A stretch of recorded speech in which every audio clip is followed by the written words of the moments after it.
alive, Patricia. Ganyan naman talaga kayo, di ba? Patong lang ng patong. Parang anak mo. Sadyang pinatungan yung anak mo. And then, here you are. Papatungan at bibihisan ng kaipokritahan mo ang dati kong foundation. Kapal. I'm not having this conversation with you. Kahit ano pang gimmick ang gawin niyo, hindi na mapapatungan pa ang kademonyohan ng anak niyo ng kahit anong kasinungalingan. Too bad. The court didn't believe so. My son is innocent. Sa ngayon, but time is the ultimate truth teller. Tingnan ko lang kung hindi ka maturo. Pag nalaman mong maling-mali pa lang pagkakakilala mo sa anak mo.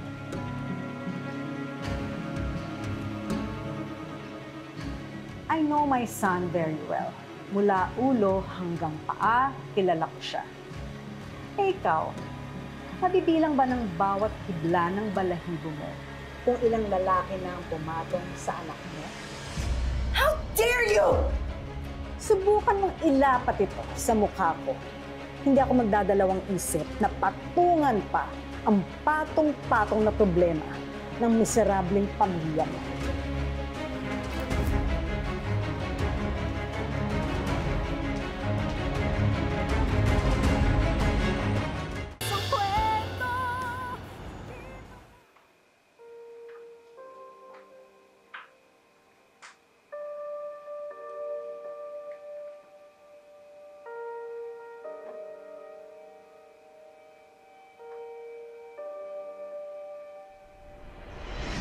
But time is the ultimate truth teller. Tingnan ko lang kung hindi ka maturo. Pag nalaman mong maling-mali pa lang pagkakakilala mo sa anak. Mag-ingat ka. Dahil yung sanggol na pinalaki mo, isang araw, magiging demonyo na yan!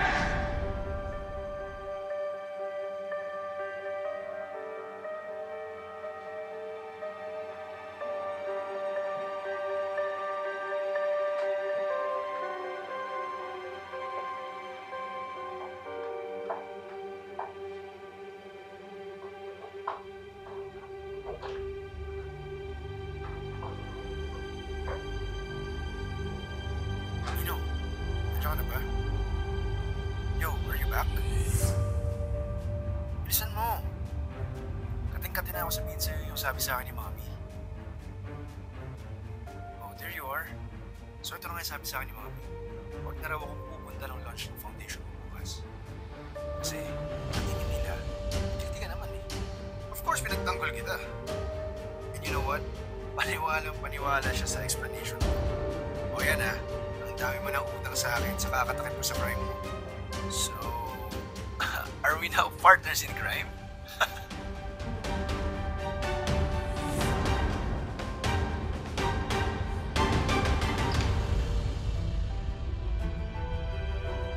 Mom, Dad. Dad! Tama na! Huwag mo na ito! Get out of here! Dad, what? Rape? You raped Trixie Howard? Oh my God! Daddy! I swear! Wala! Gusto nyo lang ka! Dad! Dad, please! Dito! Dad, go! Dad, please! How could you do this to us? How could you do it? I'm sorry! Hurry! Oh my God! I swear! Let it die!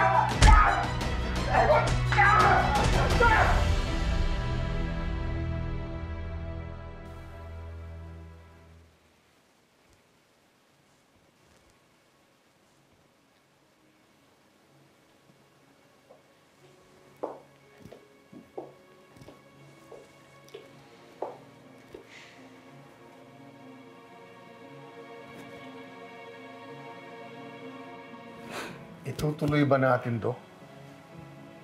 Kailangan. Kailangan? Ma'am, nandito na po si Lilet. Good morning po. Attorney Matias.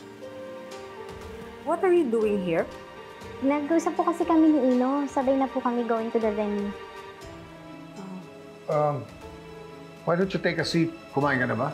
Tapos na po.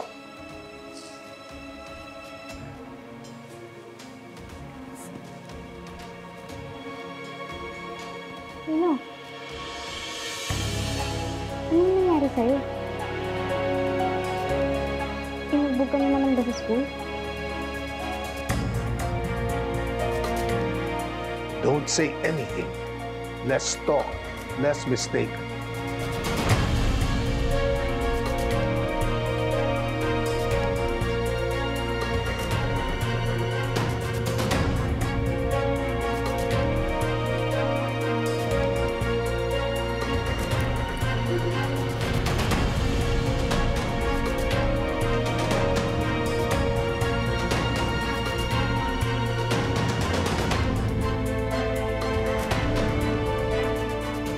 Anong nangyayari?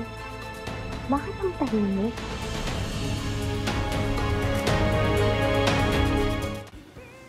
Hi everyone! Welcome to the grand launch of the Innocent Angels Foundation. Are you excited? Yes! Malapa ka naman dyan, guys. Ayan, mga kids natin, happy. Please welcome the President of Angels Innocent Haven, Mr. Ino De Leon. Ano nangyari dyan? Ewan ko nga eh. Ayaw naman magsalita kanina pa.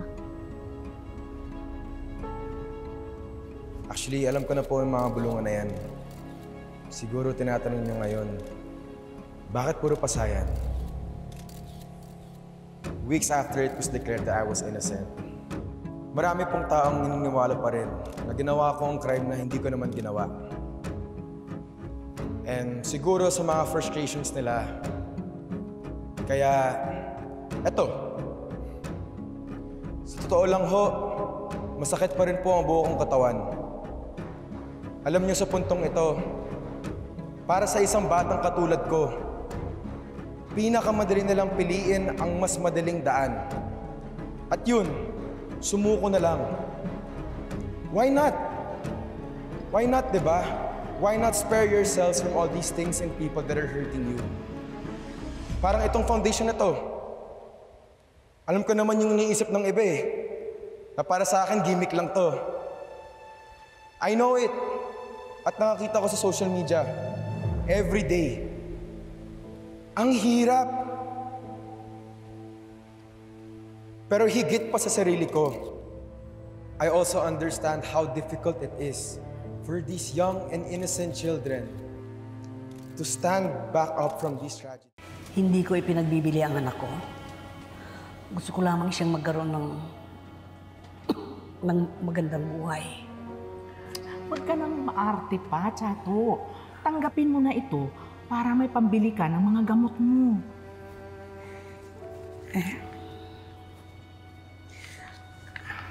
Pakisabi ho dun sa pag-aampon sa anak ko. Takot siyang matulog pagpatay ang ilaw. Mabait na bata yan. Arte naman pala nitong batang to. Langgay! Langgay, halika na dito. Langgay! Langgay?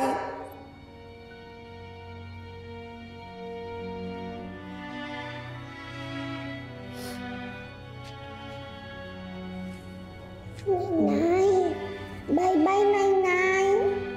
Nay-Nay, bye-bye.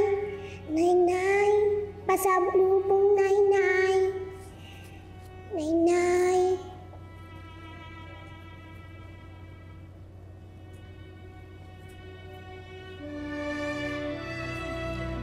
Halika na.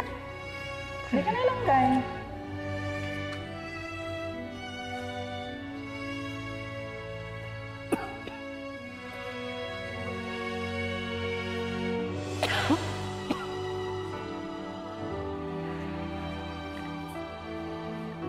Pero makalipas ang 1 taon, bumuti na ang kondisyon ko.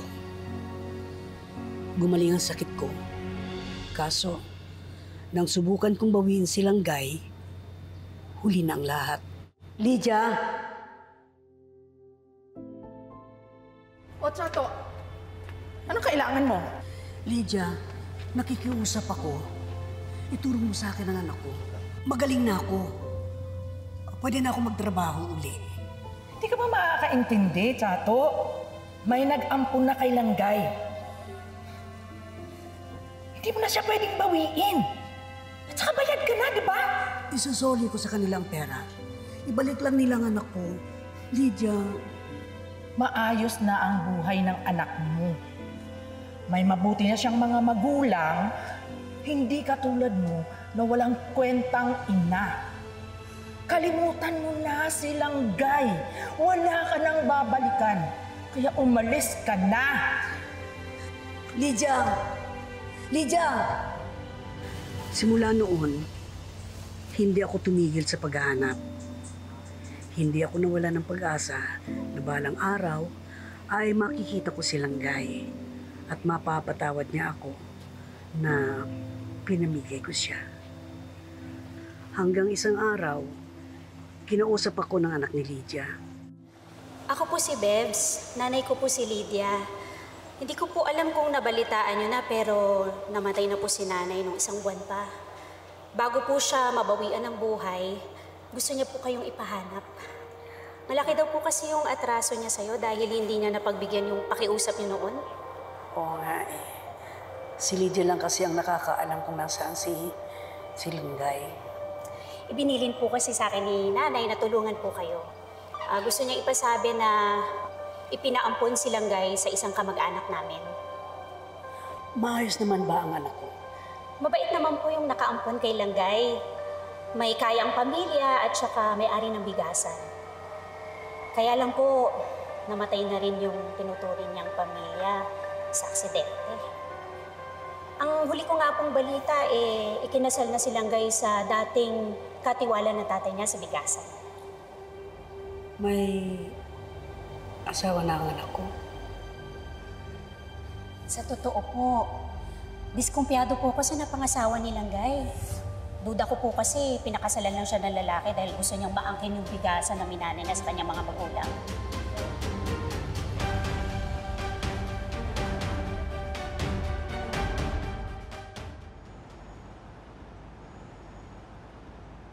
Lovely, ano ba? Di ba nag-usap na tayo? Ha? Hindi na tayo magpapautang. Eh, bakit pahaba ng pahaba itong listahan? Oy, nakikinig ka ba sa akin? Lovely! Hoy! Di ba sabi ko sa'yo tumagi ka pag may nangungutang? Ba't sabi ng ate ko pinagbibigyan mo pa rin? Ha? Tao po! Nakikinig ka ba? Ha? Aray! Yan, tama yan, tama yan. Pagsabihan mo yan. Ako, ewan ko ba sa batang yan? Ano? Langgay! Ha? Sa susunod, sasabihin mo muna sa akin bago ka magpautang. Ha? Ipautang ka na pautang! Nay, tama na! Tama na eh!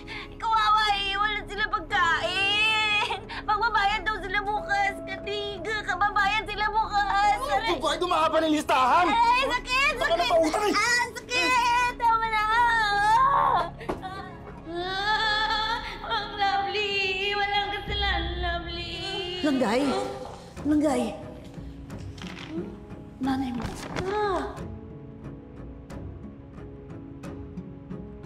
Lovely! Sino ka? Ba't ka pumasok sa pamamahay ko?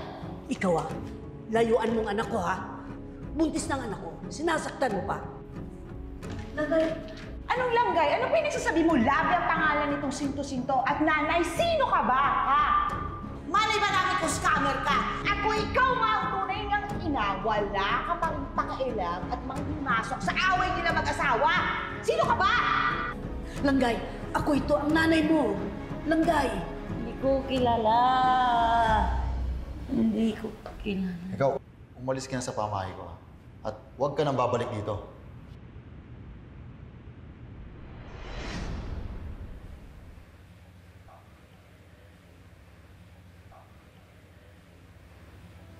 Hindi ko po alam kung alin ang mas masakit.